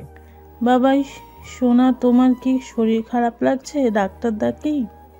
আমি কিছু হয়নি, একটু বেশি ঘুমিয়েছি। আচ্ছা বাবাই, কালকে তুমি তোমার বাবার অফিসে যাবে, সবার সাথে পরিচয় হবে। আর তোমার বাবা বলেছেন কিছুদিন পর একটা অনুষ্ঠান করে আমাদের সব আত্মীয় স্বজন আর দেশের বড় বড় নামকরা লোকজনদের সাথে তোমার পরিচয় করিয়ে দেবেন। আমি, আমাদের যে আত্মীয় স্বজন আছে, তুমি তো আমাকে এর আগে বলোনি। আর আমি, আমার ছোটবেলার কিছু মনে নেই। মনে নেই কেন? উফ, আমি, আমার মাথাটা অনেক ব্যথা করছে। আমি, আমার কথা শুনে ভয় পেয়ে গেল আর বাবাকে সাথে সাথে বাবাকে ফোন দিল। কিছু সময়ের ভিতরেই বাবা বাসায় চলে আসলো। বাবাকে দেখে মনে হলো আম্মির কথা শুনে অনেক ঘাবড়ে গিয়েছে। শাহানা, কি হয়েছে মেহেদির? আর হ্যাঁ, আমি ডাক্তারকে আসতে বলেছি, এখনই চলে আসবে। মা কোনো কথা বলল না, কান্না করছে। আমাকে তার কোলে শুয়ে রাখে। তখন আমি বাবাকে বললাম, আর ড্যাড, তুমি চিন্তা করছো কেন? আর তোমরা বা এত হাইপার বা হচ্ছ কেন? আমার তো শুধু একটু মাথা ব্যথাই করছে, তাই তোমরা এতটা হাইপার হবে? এটাই তো চিন্তার বিষয় বাবা। ওর মাথা ব্যথা হয়েছে, আমাকে বলছিস এত হাইপার হচ্ছি কেন? এটা তোমার অনেক বড় একটা সমস্যা, বুঝলে? তখনই ডাক্তার চলে আসলেন আর এসেই আমাকে দেখে বাবাকে বললেন, কোনো সমস্যা নেই আলমগীর সাহেব, বাবাজিকে এখন কিছু খাইয়ে দিন, এখন একটা ইঞ্জেকশন দিতে হবে। মা আমাকে খাবার খাইয়ে দিল। ডাক্তার আমাকে ইঞ্জেকশন পুশ করলো আর আমি গভীর ঘুমের দেশে হারিয়ে গেলাম। আপনারা কি বাবাজিকে কিছু মনে করানোর চেষ্টা করছেন? আসলে ডাক্তার সাহেব, মা আমাকে যা যা বলেছিল সব খুলে বলল ডাক্তারকে। এইসব কথা বলা একদম ঠিক হয়নি আপনার। পরে মা বাবাকে কি কি করতে হবে সব বুঝিয়ে দিয়ে ডাক্তার চলে গেলেন। আমার যখন ঘুম ভাঙলো তখন তাকিয়ে দেখে আমি মায়ের কোলের উপর, মা আমার মাথা খুলে নিয়ে ঘুমিয়ে পড়েছে। আর বাবা আমার হাত ধরে কাঠের পাশে একটা চেয়ারে বসে বিছানায় মাথা রেখে ঘুমিয়ে আছে। বাবা মায়ের দিকে তাকিয়েছিলাম, কখন যে আমার চোখ দিয়ে দুপুটো পানি গড়িয়ে পড়লো বুঝতে পারলাম না। আমার মা বাবা আমাকে এতটা ভালোবাসেন। আমার নড়াচড়া করাতে মায়ের ঘুম ভেঙে গেল। আমার জ্ঞান ফিরেছে দেখে মা আমাকে অনেকগুলা চুমু দিল, আমিও মাকে চুমু দিলাম। তখন বাবা বলে উঠল, আমি তো কেউ না যে আমাকে কেউ একটু আদর করবে। তখন আমি বাবাকে জড়িয়ে ধরি আর মাকেও। মা চলে গেলেন নাস্তা রেডি করার জন্য। বাবা রুমে ফ্রেশ হতে চলে গেলেন আর আমিও ফ্রেশ হয়ে নাস্তা করি বাবার সাথে। অফিসে গেলাম। আমাকে আর বাবাকে দেখে সবাই সালাম দিতে লাগলো। বাবা আমাকে তার রুমে নিয়ে বাবার চেয়ারে বসালেন আর বাবা একজনকে ডাক দিলেন। লোকটা এসে বাবাকে জড়িয়ে ধরলেন আর আমার দিকে তাকিয়ে বাবাকে বললেন, আলমগীর, এইটাই কি আমাদের ছোট সাহেব? হ্যাঁ ইকবাল, এটাই আমার ছেলে মেহেদি হাসান। তুই সবাইকে বলে দে মিটিং রুমে আসতে। মেহেদির সাথে সবাইকে পরিচয় করিয়ে দেব। তখনই ইকবাল সাহেব আমাকে বললেন, বাবা কেমন আছো তুমি? আমাকে নিশ্চয়ই চিনতে পেরেছ? আমি তোমার বাবার ডান হাত বলতে পারো। আমি তখন বুঝতে পারলাম এই লোকটাই নীলার বাবা। পরে লোকটা চলে গেলেন। 10 মিনিট পরে মিটিং রুমে নিয়ে গিয়ে সবার সাথে পরিচয় হয়ে নিলাম। আজ আর কলেজে যাওয়া হলো না। কোনো রকম দিনটা কাটিয়ে পরদিন কলেজে গেলাম। গাড়ি থেকে নামতে নীলা এসে হাজির। আমার কাছে আসতে চাচ্ছে, বাট গার্ডসদের জন্য আসতে পারছে না। আমি আসতে বললাম আর নীলা আসেই আমাকে বলতে লাগলো, এই তুমি কালকে কলেজে আসলে না কেন? জানো তোমার জন্য কত চিন্তা করছিলাম। হোয়াট? আপনি কেন আমার জন্য চিন্তা করবেন? আমি আপনার কি হই? দেখো দেখো মেহেদি, আমি ঘুরিয়ে পেঁচিয়ে বলতে পারবো না। ডিরেক্ট বলছি, আমি তোমাকে ভালোবাসি। প্লিজ আমাকে ফিরিয়ে দিও না। আমি একটু সময় চুপ হয়ে থাকলাম। তখন নীলা বলতে লাগলো, মেহেদি শোনো, তুমি কয়েকদিন ভেবে দেখো আর উত্তরটা দিও, কিন্তু উত্তরটা হ্যাঁ হওয়া লাগবে। আমি এই কথাটা বলতেই যাচ্ছিলাম। বাই দ্য ওয়ে, আমাকে এখন যেতে দিন বলেই চলে আসলাম। আমি এটা ইচ্ছা করেছি। কয়েকদিন পরে ওকে বলবো আমিও তোমাকে ভালোবাসি, কিন্তু কিছুদিন অভিনয় করে তারপর বলবো আমি তোমাকে ভালোবাসি না। আর ওর অহংকার ভাঙানোর জন্যই এই নাটকটা করতে হবে। একটু কষ্ট দেওয়ার পর আবার মেনে নীলাকে আমার কাছে টেনে নেব, এটাই আমার প্ল্যান। যে কথা সেই কাজ। 3 দিন পরে আমি নীলাকে বললাম আমিও তোমাকে ভালোবেসে ফেলছি। এই কথাটা যখন বললাম তখন নীলা আমাকে এক প্রকার দৌড়ে এসে জড়িয়ে ধরলো আর কলেজের সবাই সামনে আমাকে কিস করলো। আমি এটার জন্য মোটেও প্রস্তুত ছিলাম না। একটা শক খেয়ে গেলাম আর বোঝার চেষ্টা করলাম কি হলো এটা। নীলা আমাকে ছেড়ে দিয়ে লজ্জা পেয়ে এক দৌড় দিয়ে ওর গাড়ি করে বাসায় চলে গেল। আমি তখন মাঠের মাঝখানে দাঁড়িয়ে আছি। তখন সাব্বির আমাকে ধাক্কা দিয়ে বলতে লাগলো, মামা, তুই তো আজকে একটা কাম সেরে ফেললি। ওর কথায় গুড় কাটলো। আমিও সাব্বিরের হাত ধরে গাড়িতে বসলাম। ক্লাস আর করে নাই, সাব্বিরকেও করতে দেই নাই। সাব্বিরকে ওর বাসায় নামিয়ে দিয়ে আমিও বাসায় চলে আসলাম। মা আমাকে দেখে বলতে লাগলো, আরে বাবাই, তুমি এত তাড়াতাড়ি চলে আসলে, শরীরটা কি খারাপ করেছে? বাবাই ডাক্তার ডাকবো? আমি মাকে জড়িয়ে ধরে বললাম, না আম্মি, আমার কিছু হয়নি। ক্লাস করতে ভালো লাগলো না, তাই চলে আসলাম। আম্মি আমাকে বাজুং বুঝে রুমে চলে আসলাম। এসে মোবাইলটা হাতে নিয়ে একটু গাটাগাটি করতে লাগলাম। তখনই অপরিচিত একটা নাম্বার থেকে কল আসলো। আমি রিসিভ করলাম। তখন একটা মেয়েলি কণ্ঠে বলতে লাগলো, কি মিস্টার, কেমন দিলাম আজকে? সরি, কে আপনি? আমি আপনাকে চিনতে পারলাম না। আরে বাবা, আমি নীরা বলছি তো। একটা কিস খেয়ে স্ট্যাচুর মতো দাঁড়িয়েছিলে কেন? এই, তোমার কি লজ্জা শরম বলতে কিচ্ছু নাই? হ্যাঁ, কলেজ ভর্তি সবার সামনে কেউ কিস করে নাকি? সবে একটা কিস করেছি, আরও খেলা তো বাকি। বিকেলে পার্কে চলে আসবা। আর হ্যাঁ, তোমার বুড়বুড়া গার্ডগুলো সাথে করে আনবা না। ব্যাটাগুলো সব সময় তাকিয়ে থাকে। ওরা থাকলে রোমান্স করার 12টা বাজবে। খবরদার ব্যাটাগুলোরে আনবা না, কেমন? আমার একা বাহিরে যাওয়ার পারমিশন নাই, বাবার করা আদেশ। আমি বাহিরে গেলেই গার্ড থাকা বাধ্যতামূলক, বুঝলেন মহারানী? না, আমি কিছুই মানতে চাই না। তুমি একাই আসবে। হ্যাঁ। আরে কান্না করিও না। আচ্ছা, দেখছি কি করা যায়। বিকাল তো আগে আসুক, না হয় বিকালই দেখা যাবে। অনেকক্ষণ নীলার সাথে কথা বলার পর গোসল করে দুপুরে খাবার খাওয়ার সময় আমাকে বললাম, আম্মি আমি আজকে একটা জায়গায় যাব। বাবাই যাবে? পারমিশন কেন নিচ্ছ? আমি একা যাব। গার্ডসদের নিষেধ করে দিও, তারা যেন আমার সাথে না চায়। কি বলো বাবাই? তোমার বাবা আমাকে কড়াভাবে বলে গিয়েছে, তুমি যদি কোথাও যাও তাহলে সাথে যেন গার্ড নিয়ে যাও। একা যেতে সম্পূর্ণ নিষেধ করেছেন তোমার বাবা। আমি প্লিজ তুমি একটু ম্যানেজ করো। তোমার বাবা যদি কোনোভাবে জানতে পারে তুমি একা একা বাহিরে গিয়েছো তাহলে আমাকে অনেক কথা শুনতে হবে। এখন বলো আমাকে তুমি কি কথা শোনাবা? আরে আমি তোমার বৌমার সাথে দেখা করতে যাব, প্লিজ কিছু একটা করো। তখন আম্মি কি যেন ভাবতে লাগলো, তারপর বলল, ওকে বাবাই, তুমি শুধু 2 ঘন্টার জন্য যেতে পারবে, কারণ তোমার বাবা আসতে আরও 3 ঘন্টা সময় আছে। তুমি এই সময়ের ভিতরে বৌমার সাথে দেখা করে চলে আসবে, কেমন বাবাই? ওকে আমি বলে রুমে এসে রেডি হয়ে চলে আসলাম পার্কে। আসার পর নীলাকে ফোন দিলাম। নীলা বলল পার্কের ভিতরে যেতেই, তাই চলে গেলাম। গিয়ে দেখি মহারানী কালো শাড়ি পরে দাঁড়িয়ে আছে। নীলাকে দেখি তো পুরাপুরি ফিদা হয়ে গেলাম। আমিও কম গেছি, বেশ ভালো করেই গেট আপ নিয়েছি। নীলা তো এসে আমাকে জড়িয়ে ধরলো আর বলল, এত সময় লাগে আসতে? জানো কত সময় ধরে ওয়েট করেছি তোমার জন্য। মনে মনে বলতেছি, করো বেশি করে ডং করো, কদিন যাক, কত দানে কত চাল সব বের করে দেব। এই কি হলো, কি এত ভাবছো? আরে না তেমন কিছু না, আমি সামলিয়ে আসতে একটু লেট হয়ে গেছে। ওকে, নো প্রবলেম। আমরা বিয়ে কবে করব? আরে মাত্রই তো প্রেম শুরু করলাম আর এখনই বিয়ের প্ল্যান করে ফেলছো, বাহ। আমি আমার বাবাকে তোমার কথা বলবো কাল, কি কেমন? আরে না এত তাড়াতাড়ি না, কয়েকদিন জমিয়ে প্রেম করে নিই, তারপর কেমন। আর আমার পড়ালেখা আগে শেষ হোক, আরও ইনিয়ে বিনিয়ে কোনো রকম বুঝালাম। বিয়ে করলে তো এর অহংকার আরও বেড়ে যাবে। আগে ভালো করে নাচাবো, সুন্দরী, তারপর বিয়ে। হ্যাঁ, এখনো অনেক কষ্ট সহ্য করতে হবে তোমার। কি এত ভাবো তুমি? আচ্ছা চলো তো ওই দিকটা একটু। কেন, এখানকার পরিবেশটা অনেক সুন্দর। আর তুমি জঙ্গলের দিকে কি পাইলা? আরে চলোই না, তোমাকে একটা ম্যাজিক দেখাবো।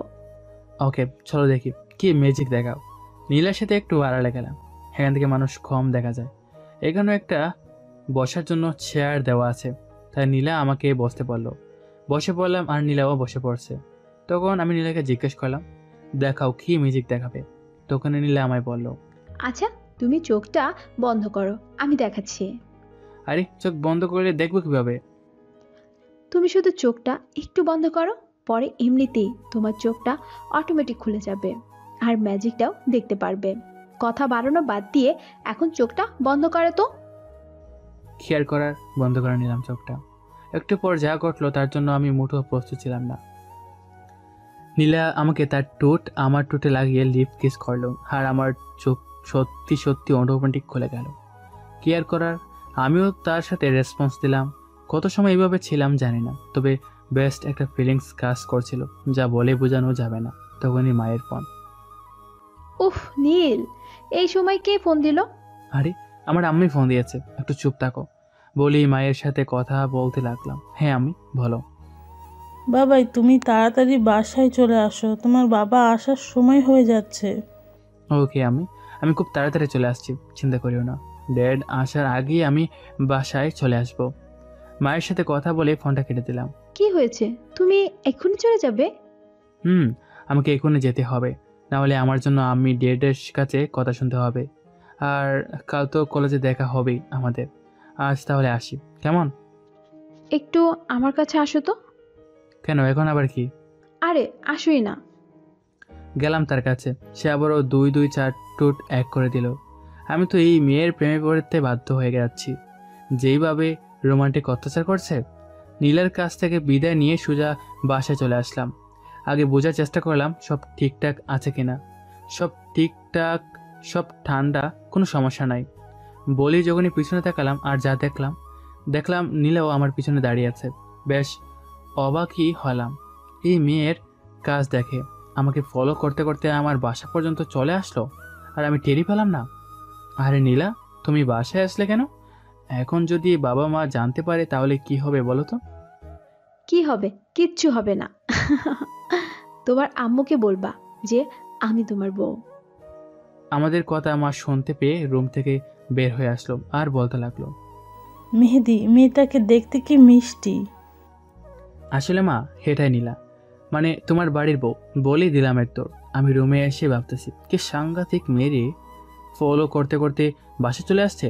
তারপর ফোন নিয়ে ফেসবুক টিপাটিপি করতেছি। হঠাৎ আমার বউটারে খেয়ে নিল, মানে ফোন করে নিল।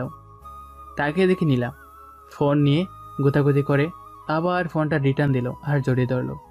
এই কি করতেছো? ছাড়ো। জড়াই ধরলো কেন? কেউ যদি চলে আসে তখন কি হবে? কি আর হবে, দেখে ফেলবে আর বিয়ে দিয়ে দিবে। বিয়ে পরে দেখা যাবে, তার আগে বলো তুমি আমাকে ফলো করতে করতে বাসায় আসলে কেন? আমাকে বললেই পারতে, আমি নিয়ে আসতাম। নীলার দিকে তাকে দেখি মাথা নিচু করে আমাকে আর চোখে দেখছে। আমি জানি তুমি আনতা না বাসায়, তাই চলে আসছি। তো এত রাগ করার কি আছে? হ্যাঁ, এর মানে তুমি আমাকে ভালোই বাসো না। ভালো তো বাসি, বাট তোমার কপালে দুঃখ আছে। অহংকারটা দুলুই মিশিয়ে নি, তারপর না সত্যি ভালোবাসবো। এই কি এত ভাবাভাবি করছো? আমি ঠিক ধরেছিলাম তুমি আমাকে ভালোই বাসো না। আরে পাগলি, আমি তোমাকে অনেক ভালোবাসি। না, তুমি একটু ভালোবাসো না। ভালোবাসলে তো আর জড়িয়ে ধরি রাখতে না, একটু আদরও তো করতে। আদর কিভাবে করে? এ ন্যাকা, আদর কিভাবে করে জানে না? দাঁড়াও দেখাচ্ছি কিভাবে আদর করে। বলি মাথার চুল ধরে ঠাম দিয়ে চারটুর এক করে দিল। ব্যাস, কারেন্ট বয়ে গেল সারা শরীরে। কিছু সময় পর ছেড়ে দিয়ে দিল এক দৌড়, হয়তো আম্মির কাছে গেল। আমিও আম্মির রুমে গেলাম। গিয়ে দেখি আম্মির কোলে মাথা রেখে গল্প করতেছে আর আম্মি মাথায় হাত বুলিয়ে দিচ্ছে। জানো মামুনি, আমি না আমার আম্মুকে জন্মের পর দেখতেই পাইনি। তোমার মতো কেউ আমাকে এভাবে মাথায় হাত বুলিয়ে দেয়নি। আরে পাগলি মেয়ে, আমার কে বলেছে তোর মা নেই? আমি তোর মা। মামুনি, তুমি মেহেদির সাথে আমাকে তাড়াতাড়ি বিয়ে দিয়ে দাও তো। আমি আর ওই বাড়িতে থাকবো না। জানো, বাবাও আমাকে ঠিকমতো সময় দেয় না, শুধু অফিস আর রাজনীতি নিয়ে ব্যস্ত থাকে।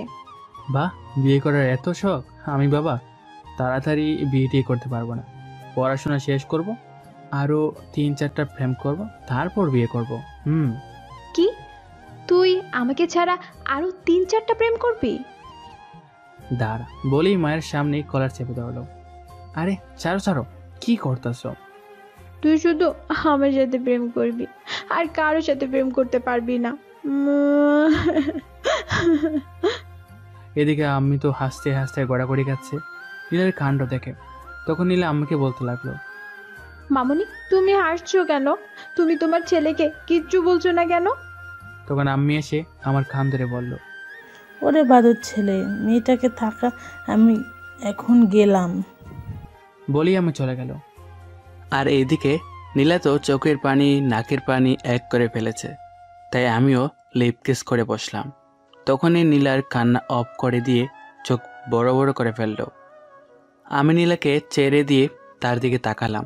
দেখি নীলার চোখে পানি আছে, কিন্তু লজ্জা পাচ্ছে। চোখের পানি মুছে দিয়ে বললাম, কি এখন বিশ্বাস হচ্ছে তো আমি তোমাকে ভালোবাসি? আর কোনো সময় ওসব কথা বলবে না কেমন? বললে কিন্তু তোমার খবর আছে।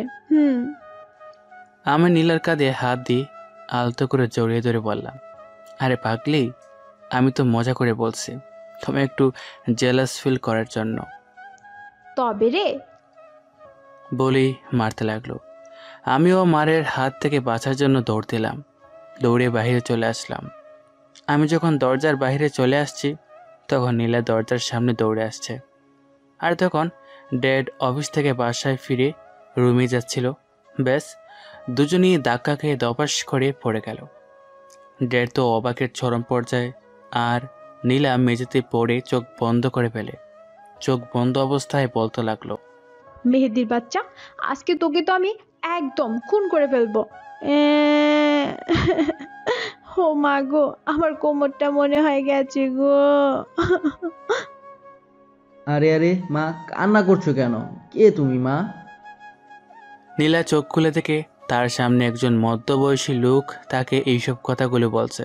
আর নীলা ব্যথা পেয়ে রাগের মাথায় বলল, আপনি কে? হ্যাঁ, আমার সামনে এসে বললেন? আমি তো দাঁড়াইতে পারছি না ব্যথায়। আল্লাহ গো, মরে গেলাম। নীলার এমন কথায় মেহেদির বাবার বেশ হাসি পাচ্ছে। তার কাছে মনে হচ্ছে মেয়েটা অনেক ছঞ্ছল। তখন মেহেদির বাবা কিছু একটা আন্দাজ করতে পারল, তাই বলল, আমি মেহেদির বাবা। ও আপনি আমার শ্বশুর বাবা? আচ্ছা, এখন সরেন তো, আমি এখন আপনার ছেলেকে মারবো। আমাকে একটু টেনে তুলুন তো। কথাগুলো নিজের অজান্তেই বলে ফেলল। মেহেদির বাবা নীলার হাত ধরে টেনে তুলল। নীলার যখন মনে হলো সে কিছু একটা ভুল কথা বলে ফেলছে, তখনই জিহ্বায় কামড় দিয়ে মনে মনে ভাবতে লাগলো, এই রে, রাগের মাথায় কি বলে ফেললাম। মেহেদির বাবা নীলার এমন কাণ্ড দেখে একটু রাগী চোখে নীলার দিকে তাকালো। নীলা তার এমন চাহনি দেখে রীতিমতো বয়ে কাঁপাকাঁপি শুরু করে দিয়েছে। ওইদিকে মেহেদি তো নীলার এসব কাণ্ড দেখে হাসতে হাসতে গড়াগড়ি কাঁদছে। এটা অবশ্য নীলার চোখ এড়ায়নি। তখনই মেহেদির বাবা একটা জোরে হাসি দিয়ে বলতে লাগলো, আরে ভয় পাচ্ছ নাকি তুমি? অনেক, আমি এসব কথা ভুলে বলে ফেলেছি। কোনো সমস্যা নাই মা, আয় আমার কাছে আয়, চল দুজনে মিলে মেহেদিকে মারি। কি সত্যি আপনিও ওই কুত্তাটাকে মারবেন? চলেন চলেন আঙ্কেল। নীলার যখন মনে হলো সে লাফাচ্ছে, তখনই লাফানো থামিয়ে অনেক লজ্জা পায়। লজ্জার কারণে মাথায় তুলতে পারছে না। যখনই মেহেদি শুনল তাকে মারার জন্য তার বাবাও আছে, তখন আর মেহেদিকে পায়কে এক দৌড়ে নিজের রুমে আর এসে দরজা লাগিয়ে দিল। এইসব কাণ্ড আবার মেহেদির মা রান্নাঘরের দরজার সামনে থেকে দেখছিল আর মুস্কি মুস্কি হাসছিল। মেয়েটা আমার ছেলের বড় হলে কি হবে, চাল চলন একদম বাচ্চাদের মতো। আরে দেখো মেয়ের কাণ্ড, লজ্জা পাচ্ছ কেন? আমি তো তোমারই বাবারই মতো। আর বাবার মতো কি, তুমি তো আমারই মেয়ে, বুঝলে? বাবার সামনে কেউ লজ্জা পায়? সন্তান সবসময় বাবার কাছে বাচ্চাই থাকে, বুঝলে? আচ্ছা, তুমি বাদরটাকে জ্বালিয়ে আসো, আমি ফ্রেশ হয়ে আসি, কেমন? বলি মেহেদির বাবা ফ্রেশ হতে চলে গেল। দাঁড়া লাল বাদর, কুত্তা হনুমান, আমায় লজ্জা ফেলা তোকে তো আমি। বলে মেহেদির রুমের দিকে পা বাড়ালো। একা একা পথে পূর্ণিমার রাতে চাঁদ উঠেছে গগনে। নাচতে নাচতে গানটা গাচ্ছিলাম, তখনই দরজার বাহিরে চিল্লাচিল্লি শুরু হয়ে গেল। এখন রাত না আর পূর্ণিমাও না, তুই আগে দরজাটা খোল। হ্যাঁ হ্যাঁ, দরজা খুলি, আর আমার ওপর জর্জুটা বয়ে যাক, তাই না? না, কিচ্ছু করবো না বাবু, দরজাটা খোলো প্লিজ। কিরে, হঠাৎ শান্ত হয়ে গেলেও কেমনে? গর্ব লাগছে বিষয়টা। এই বাবু খোলো না, সোনা ময়না টিয়া, দরজাটা খোলো। নীলা, তুমি ঠিক আছে তো? খুলবা নাকি? তুমি মনে করছো আমি তোমার ছাল বুঝবো না? হ্যাঁ হ্যাঁ, আমি দরজা খুলি আর তুমি আমায় বর্তা বানাও। শোনো, দরজা খোলাখুলি। তোরে খালি হাতের কাছে পাই একবার, লাল বান্দর। আজকে আমি আর বাসায় যাবো না, তোকে মেরে তারপর বাসায় যাবো।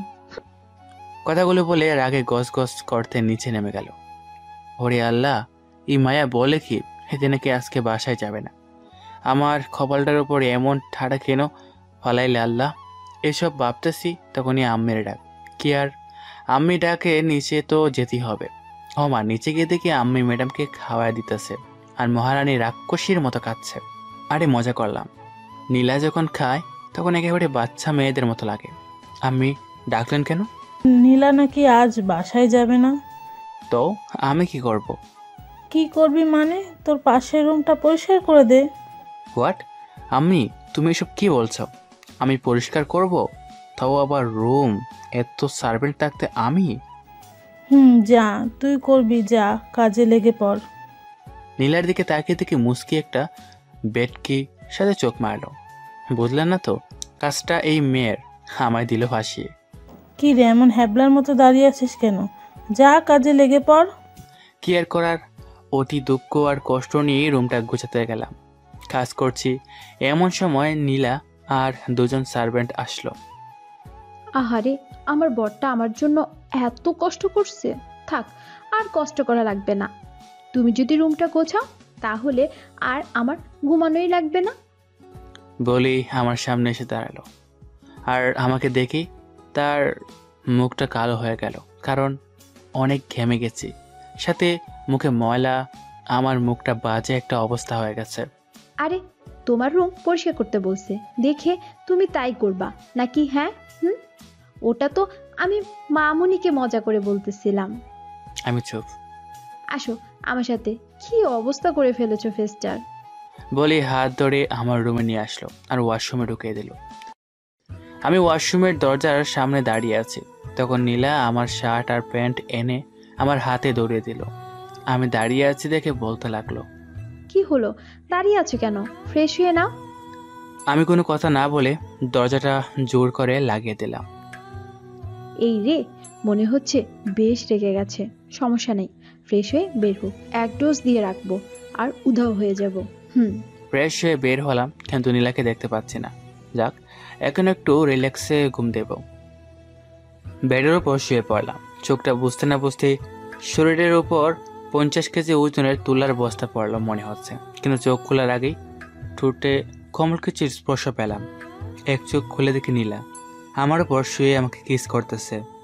আমি রেসপন্স দিচ্ছি না দেখে মাথা উঁচু করে আমায় বলতে লাগলো, এই মেহেদি, আমি জানি তুমি ঘুমাওনি। দেখো, কিস না করলে কিন্তু এই সবও করে ফেলবো বিয়ের আগে, পরে আবার আমায় দোষ দিতে পারবা না। নীলার এমন কথা শুনে নীলাকে কাঠের উপর ফেলে দিয়ে দর ফুরিয়ে উঠে পড়লাম আর বললাম, আরে তুমি তো আসলে একটা লুচ্ছু মেয়ে। হ্যাঁ হ্যাঁ, আসো আসো, কাছে আসো। লুচ্চামির দেখছো কি, এখনই বাসরটাও সেরে ফেলি। বলি আমার দিকে এগিয়ে আসছে।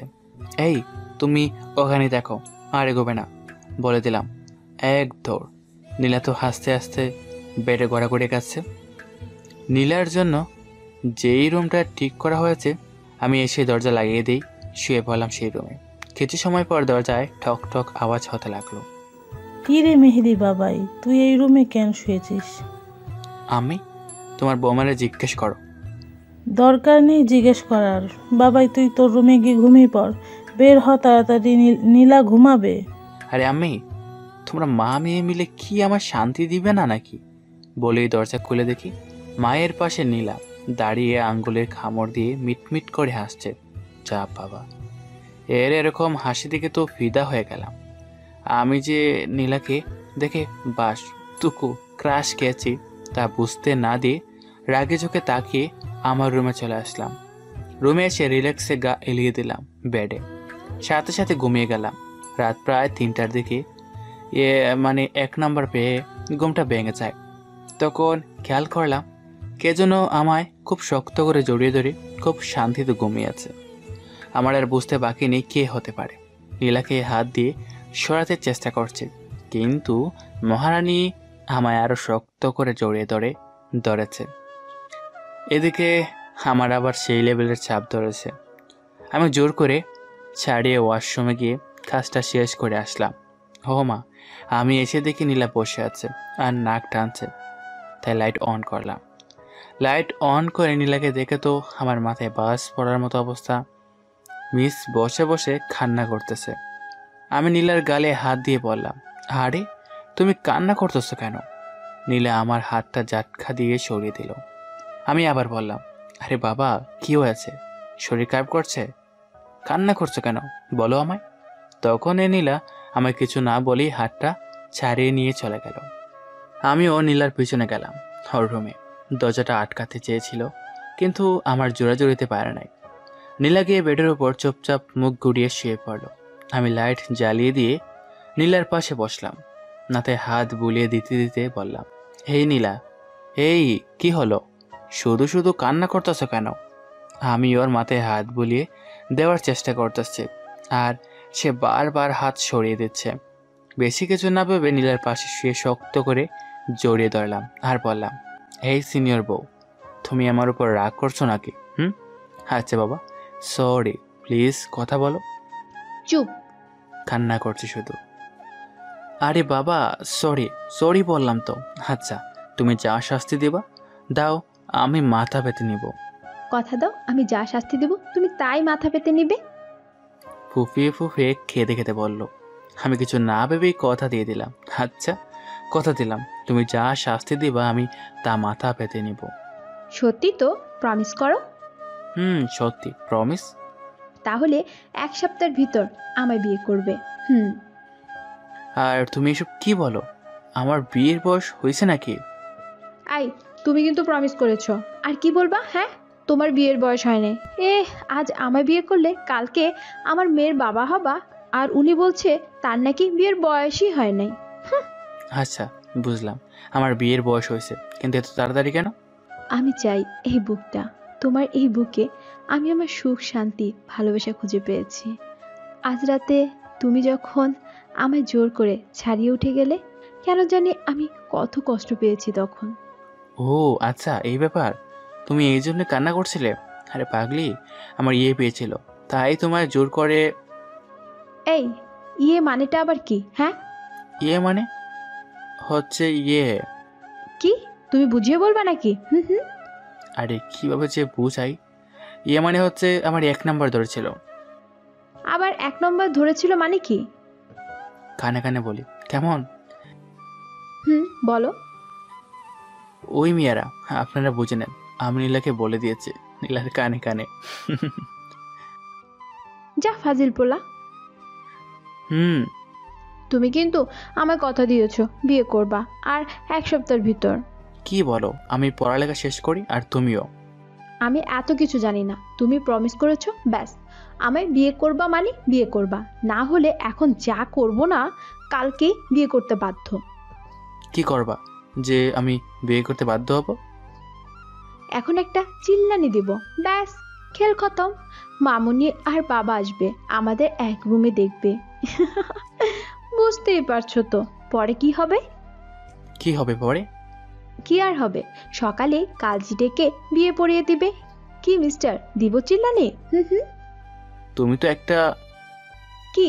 আমি কি? হ্যাঁ, তুমি একটা মাফিয়া, বুঝলা? এটা তো আমার রক্তে মিশে আছে। যাই হোক, বিয়ে করেছো কি না বলো। আচ্ছা, দেখা যাক, সকাল তো হোক, সবাইকে জানাতে হবে তো মহারানী। আর এই কাজটা সম্পূর্ণ তোমার, তুমিই সবাইকে বলে দিবা, কেমন? আমার অনেক ঘুম পাচ্ছে, পাগলি। বলি নীলাকে কিছু না বলতে দিয়ে ঘুমের রাজ্যে ভারী জমালাম। আরে এই মেহেদি, ঘুমিয়ে পড়লে নাকি? এত তাড়াতাড়ি কেউ ঘুমাতে পারে নাকি? আজব তো। বলি মাহমুদের কপালে ছোট্ট একটা ভালোবাসার পরশ এঁকে দিয়ে শক্ত করে জড়িয়ে ধরে নীলাও ঘুমিয়ে পড়ল। নীলার খুব সকালে ঘুম ভেঙে যায়, আর সে নিজেকে মাহমুদের বুকে আবিষ্কার করে। পিচ্চিটা ঘুমালে কত কিউট লাগে।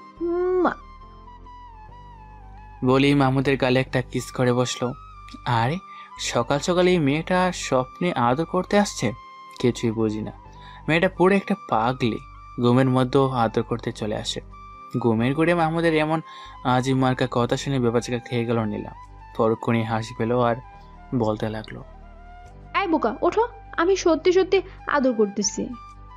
নীলার এমন কথায় মাহমুদ দৌড় ফুরিয়ে উঠে বসলো আর নিজেকে দেখতে লাগলো, আর নীলাকেও দেখতে লাগলো।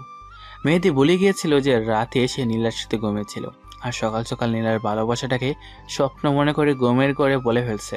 এইসব মনে পড়তেই মেহেদি বেশ লজ্জা পেয়ে গেল। আইসে লজ্জা পাইছে, এখন যাও নিজের রুমে গিয়ে শুয়ে পড়ো, না হলে আজকে বিয়েটাই হয়ে যাবে। নীলার এমন কথা শুনে মেহেদি দিল এক দৌড়। ওর এমন কাণ্ডে নীলার অনেক হাসি পেল, তাই কিছু সময় হেসে নিল। তারপর উঠে গিয়ে ফ্রেশ হয়ে নিল। ওইদিকে মেহেদি, আরে বাপরে, রাতে তো এই পাগলি মেয়েটার সাথে কথা বলতে বলতে ওখানে ঘুমিয়ে পড়েছিলাম। কি মেয়েরই বাবা, যখন তখন আদর করে। নীলা ফ্রেশ হয়ে নিচে নেমে আসলো, এসে দেখে মেহেদির মা রান্নাঘরের দিকে যাচ্ছে। তখন এই নীলা পিছন থেকে বলে উঠল, গুড মর্নিং মামুনি। Good morning. আরে মা, তুমি এত সকাল সকাল ঘুম থেকে উঠতে গেলে কেন? মামুনি, আমি না তোমার মেয়ে? তুমি তো আমার লক্ষ্মী মেয়ে। তাই খুব সকালে উঠে আমি আমার মামুনিকে কাজে সাহায্য করতে এসেছি। কাজ? তাও আবার তুমি? মামুনি, তুমি ভাবলে কি করে আমি তোমাকে কাজ করতে দিব? বাড়িতে কি সার্ভেন্টের অভাব নাকি? আমি তো নিজেই লুকিয়ে লুকিয়ে কাজ করতে এখানে এসেছি, কারণ মেহেদির কানে যদি যাই তুমি বা আমি কাজ করতে রান্নাঘরে এসেছি, তাহলে তো তুলকালাম পাকিয়ে বসবে। কি বলো মামুনি? কেন মেহেদি এমন করবে? আমার ছেলে কখনো আমার একটা কাজ করতে দেয় না, বলে সার্ভেন্ট কেন রাখা হয়েছে যদি আমার মাকেই কাজ করতে হবে। যাই হোক মামুনি, চলো আমরা গল্প করি, এটাই ভালো হবে। আচ্ছা চলো। মামুনি, তুমি কি চাও না আমি সব সময় তোমার সাথেই থাকি? কেন চাইবো না মামুনি, তোমার যখন মনে চাইবে তুমি তখনই আমার কাছে চলে আসবে, কেমন? আরে ওরকম না, মানে একেবারে পার্মানেন্ট ভাবে। তোর বাবা তো তোকে আর আমাদের কাছে থাকতে দিবে না। আরে মামুনি, তুমিও না, পুরোই একটা বোকা। তুমি আমায় তোমার ছেলের সাথে বিয়ে দিয়ে দাও, তাহলেই তো আমার বাবাও আমাকে আটকে রাখতে পারবে না। তখন তুমি আমার পার্মানেন্ট ভাবে তোমার সাথেই রাখতে পারবে। তখন মেহেদির মা যা বলল তা শুনে তো নীলার অবস্থা একেবারে লজ্জায় শেষ। ওরে ফাজিল মেয়ে, দেখেছো কি কাণ্ড, নিজের বিয়ের কথা নিজেই বলে। তাই তো বলি, এত পেঁচিয়ে পেঁচিয়ে কেন কথা বলছো? তো আমি কি করব? হ্যাঁ, আমি কিচ্ছু জানি না। তুমি আমার দুই বাবাকে রাজি করিয়ে যত তাড়াতাড়ি সম্ভব তোমার ছেলের গলায় আমায় ঝুলিয়ে দাও। আজকে মেহেদি আর নীলার বিয়ে খুব জাঁকজমকভাবে তাদের বিয়েটা হচ্ছে। দুই পরিবারের সম্মতিতে বিয়েটা সম্পূর্ণ হলো। এখন নীলাকে নিয়ে ফিরার পালা। নীলা তার বাবার কাছ থেকে বিদায় নেওয়ার সময় একটুও কান্না করে নাই, কিন্তু নীলার বাবা বেশ কান্না করেছে। নীলার অনেকটাই রাগ ছিল তার বাবার উপর। কারণটা হচ্ছে নীলার বাবা সবসময় রাজনীতি আর অফিস নিয়ে ব্যস্ত হয়ে থাকতো, নীলাকে তেমন সময় দিতে পারতো না। তাই নীলার তেমন কষ্ট হয়নি তার বাবাকে ছেড়ে মেহেদির সাথে তার বাড়িতে আসতে, বরং নীলার আরো অনেক বেশি ভালো লাগছিল যে সে তার প্রিয় মানুষটাকে পেয়েছে, সাথে মা বাবারও একটা পরিবার যেখানে থাকবে না কোনো একাকিত্ব, পাবে শুধুই ভালোবাসা, পাবে মা বাবার আদর। এটা ভাবতে নীলার যেন আনন্দের শেষ হচ্ছে না। যাই হোক, নীলা এখন ছাদে বসে বসে আড্ডা দিচ্ছে সাব্বিরসহ আরো কয়েকজন বন্ধুকে নিয়ে। আড্ডা দিতে দিতে কখন যে গড়ির কাঁটাটা 12টায় পৌঁছেছে সেটা মেহেদির খেয়াল ছিল না। হঠাৎ করে মেহেদি বাদে বাকি সবার উপর ঝড় বইতে লাগলো। বুঝলেন না তো? দাঁড়ান বুঝিয়ে বলি। হয়েছে কি, ওরা যখন আড্ডায় ব্যস্ত তখনই নীলা এসে সবগুলারে লাঠি দিয়ে পিটাতে লাগলো, শুধু মেহেদিকে বাদে। তাই সাব্বির নীলাকে বলল, আরে আপু, কি করছো? এইভাবে মারছো কেন? আয় বাদুর ছেলে, আপুকে হ্যাঁ ভাবি বলবি, বুঝলি? আর বললি মারছিস কেন? মারবো না তো কি করব? আমার বরটাকে আটকে রেখেছিস কেন? আরে আপু, থুক্কু থুক্কু, ভাবি মেহেদি তো যেতে চাচ্ছে না, আর তুমি আমাদেরকেই মারলা, ওকে মার বাদ দিয়ে। আরে তোরাই তো আমাকে যেতে দিচ্ছিস না, আর এখন আমাকে ফাঁসিয়ে দিচ্ছিস? হয়েছে হয়েছে, আমি সব জানি, তাই আমার পিচ্চি বরটাকে না মেরে এই বাদরগুলোরে মারছি। দেখো দেখো, নিজের স্বামীর উপর কি দরদ। আই, আমার স্বামীর উপর দরদ দেখাবো না তো কার উপর দরদ দেখাবো? তোরা সবগুলো এক্ষুনি ছাদ থেকে নাম বলছি। নীলার দমকানিতে সবগুলো হাওয়া হয়ে গেছে। তখনই নীলা গিয়ে ছাদের দরজাটা লাগিয়ে দিয়ে এসে মেহেদির কলার চেপে ধরে বলতে লাগলো, আই আই হারামি লাল কুত্তা, তুই আমাকে বাসর ঘরে রেখে এসে এখানে এই বাদরগুলোর সাথে আড্ডা দিচ্ছিস? হ্যাঁ সরি বাবা, আমি তো যেতে যাচ্ছিলাম, ওরাই তো। হয়েছে হয়েছে, আর সাধু সাজা লাগবে না, চলো দোলনায় বসি। নীলা দোলনায় বসে মেহেদির কাঁধে মাথা রেখে বলতে লাগলো, হ্যাঁ পিচ্ছি, জানো আমি এই রাতটা নিয়ে কত স্বপ্ন দেখেছিলাম, অবশেষে আমার স্বপ্নটা তুমি পূরণ করে দিলে। আমার আর এই জীবনে কিচ্ছু চাই না, শুধু তোমার বুকের মধ্যখানে একটু জায়গা দিও। আর প্লিজ তুমি কখনো আমাকে ছেড়ে চলে যেও না, তুমিহীনা আমি বড্ডই একা। তোমাকে ছাড়া যে এই নীলা শূন্য, আমি বাঁচবো না তোমাকে ছাড়া। আমি নীলাকে শক্ত করে আমার বাহুর সাথে মিশিয়ে নিলাম। আরে পাগলি, তোমাকে ছাড়া আমি কোথাও যাব না, এই আমি কথা দিলাম। শুধু তুমি আমায় তোমার ভালোবাসার চাদরে মুড়িয়ে রেখো। মেহেদি, আমার একটা ইচ্ছে আছে, তুমি আমার ইচ্ছেটা পূরণ করবে না?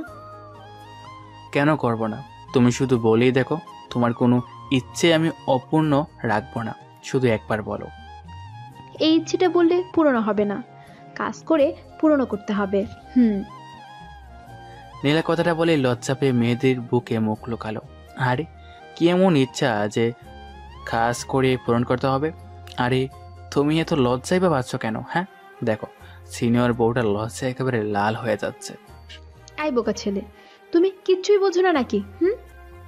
আমার একটা ঠিক তোমার মতোই আরেকটা মেহেদি চাই, যে কি না তার ছোট্ট ছোট্ট হাত দিয়ে আমার আর তোমার সাথে খেলা করবে, পুরো বাড়িটা মাতিয়ে রাখবে। তাই তো বললাম, বলো এই ইচ্ছেটা পূরণ হবে না? এবার নীলা এই কথাটা বলাতে লজ্জায় মেহেদির বুকের সাথে মিশে যাবে অবস্থা। বুঝতে পারলাম, তাহলে তো অনেক কষ্ট করতে হবে, তাই না? যা দুষ্ট কথা, আর তোমার মুখে কিছুই আটকায় না।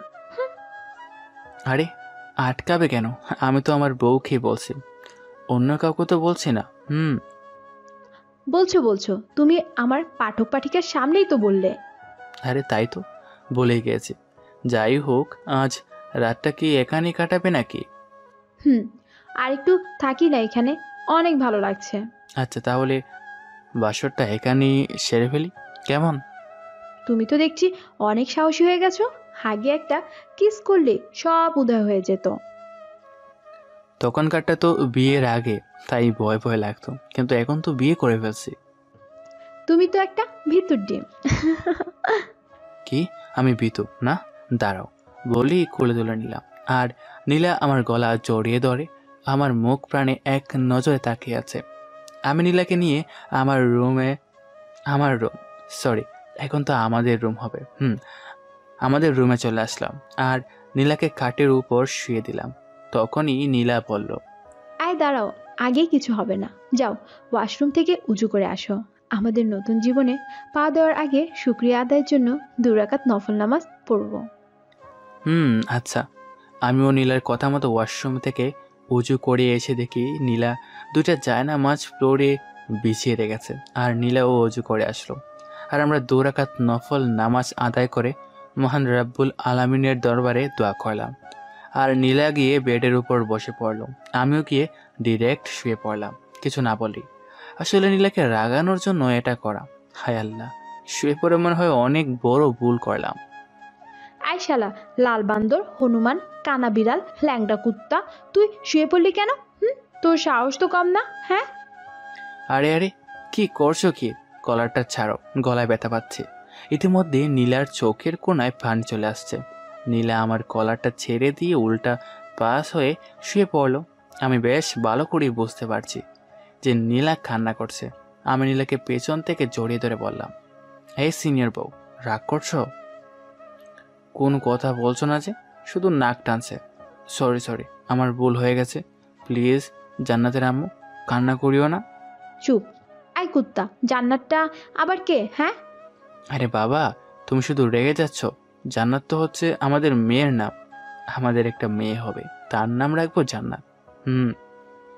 না, আমাদের মেয়ে হবে না, আমাদের তো তোমার মতো একটা গুলুমুলু কিউটের ডিব্বা একটা ছেলে হবে। আরে না, আমাদের একটা মেয়ে হবে, দেখো। না, আমার মেয়ে চাই না, ছেলে চাই, ছেলে ছেলে ছেলে। আচ্ছা বাবা, সেটা তো আরো অনেক দেরি আছে, তাই না? তাদেরকে আনার জন্য তো একটা মিশনে নামতে হবে, আর মিশনটা কমপ্লিট করতে অনেক কষ্ট করতে হবে, তাই না? এই যা ফাজিল পোলা, আমার কিন্তু এখন অনেক লজ্জা করছে। আচ্ছা, তাহলে তো আমার সিনিয়র বউটার লজ্জা ভেঙে দিতে হয়। মানা করছে কে? হ্যাঁ, কিন্তু লাইটটা অফ করে দাও, তোমার পাঠক পাঠিকারও তো অনেক লুচু, দেখো দেখো কি রকম ড্যাব ড্যাব করে তাকিয়ে আছে। তাই তো। আচ্ছা এই, আপনারা এখন চোখ বুঝে থাকেন, এখন কিছু একটা হতে চলেছে। আর গভীরে গেলাম না, আপনারা একটা বিয়ে করে নেন, তাহলেই হয়ে যাবে। সকালে আমি আমার সিনিয়র পরিটারে দেখছি, আজকে আমার এই পরিটাকে আমার বুকের মধ্যখানে যেন আরও 10 গুণ সৌন্দর্য বেড়ে গেছে।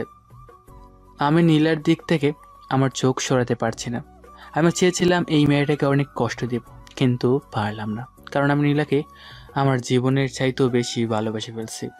নীলা হয়তো সত্যি বলেছিল যে মাহমুদকে সে ইচ্ছা করেই এমন অত্যাচার করেনি, আর আমি এতদিনও এই মেয়ের ভিতরে কোনো রকম অহংকার দেখিনি, তাই তো তাকে কষ্ট দিতে পারলাম না। আমি এই কথাগুলো নীলার দিকে এক নজরে তাকিয়ে ভাবছিলাম। তখনই নীলার ঘুম ভেঙে গেল আর আমাকে বলল, এই তুমি এভাবে তাকিয়ে কি দেখো? আমি আমার পরিটাকে দেখতেছি। থাক, আর দেখা লাগবে না, ওঠো এবার, উঠবো না, তোমাকে এইভাবে জড়িয়ে ধরে থাকবো আর একটু রোমান্স করবো। এ সারা রাত ঘুমাতে দাও না কিন্তু, এখন কোনো রোমান্স হবে না। এত দেরি পর্যন্ত ঘুমালে সবাই কি ভাববে? ইতিমধ্যে আমি নীলার গাড়ে আমার মুখ ডুবিয়ে দিয়েছি, আর নীলা আমার স্পর্শে কেঁপে উঠছে। আই মেহেদি, ছাড়ো না, এখন আর দুষ্টামি করা চলবে না। আমি আমার বউয়ের সাথে দুষ্টুমি করব, তাতে তোমার কি? হ্যাঁ, নীলাকে কথা বলতে না দিয়ে চার টুট এক করে দিলাম। প্রথমে ছাড়ানোর চেষ্টা করছিল, কিন্তু পরে আমার সাথে না পেরে নীলা ও রেসপন্স দিতে লাগলো। পরে আর কি, হারিয়ে গেলাম ভালোবাসার এক মহাসমুদ্রে। নীলা আর আমার জীবন সুখের মধ্যে কাটছিল।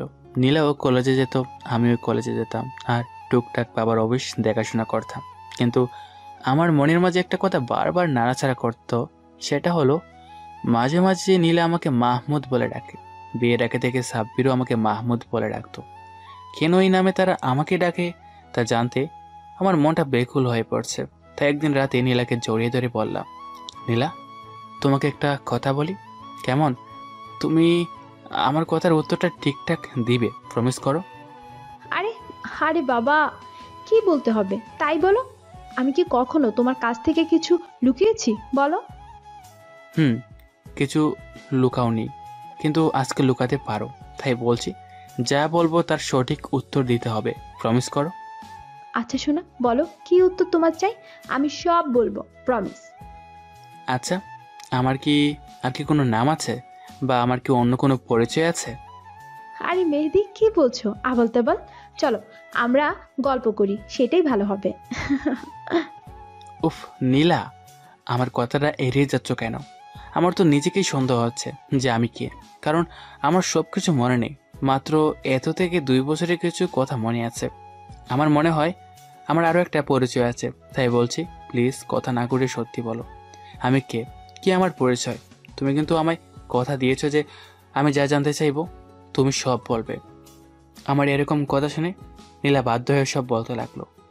আমি নীলার কথা শুনিয়ে নীলাকে বললাম, ছি নীলা, তুমি এতটা নিয়ে, আচ্ছা আমি তোমার জীবন থেকে সরে যাব খুব তাড়াতাড়ি, তুমি চিন্তা করিও না।